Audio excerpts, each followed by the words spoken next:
Welcome to the mini lesson for Punctuation with Conjunctions 2. And this is basically just a review of the same material covered in Punctuation with Conjunctions 1, so this will be brief. I'm not going to go into a lot of detail. If you want the detail, watch the mini lesson for number 1. But just to remind you, slide 1 here is a reminder that when you're combining two independent clauses, NoRedInk calls them complete thoughts. When you're joining them with a fanboys, you must have a comma, and the same goes the other direction. If you're joining two independent clauses with a comma, you have to have a fanboys. They go together. Second slide, when you're joining compound subjects to two or more subjects in a sentence with a fanboys, you don't need a comma. Third slide, when you're joining two or more verbs, compound verbs, in a sentence, again, you don't need a comma. And fourth slide, if you're joining two or more objects, and that can be direct objects, indirect objects, objects of prepositions, any object, if there's two or more compound objects, joining them with a fanboys, you don't need a comma, just two independent clauses. That is called a compound sentence, by the way. All right. This is an old rule that if you know what you're doing, sometimes you can break it. But for the most part, it's better not to. Don't begin a single clause with fanboys. Don't have a sentence, but he had to wash up again after practice. The fanboys are used to join independent clauses, not to begin sentences. So, comma, fanboys, not period, begin a new sentence, fanboys. All right, swabbies.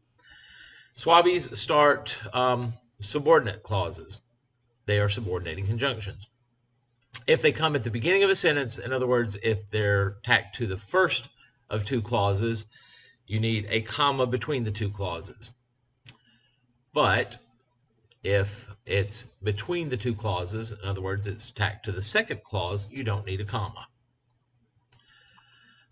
Just like with the coordinating conjunctions or fanboys, subordinating conjunctions or swabbies do not start single clauses. They're used to join two clauses. They're used to join an independent clause and a subordinate clause. In fact, they make an independent clause a subordinate clause. But anyway, and just so you know, a sentence that has one independent clause and at least one subordinate clause, beginning with the swabby, that's a complex sentence. But again, don't start a single clause with a swabby. All right, thamos.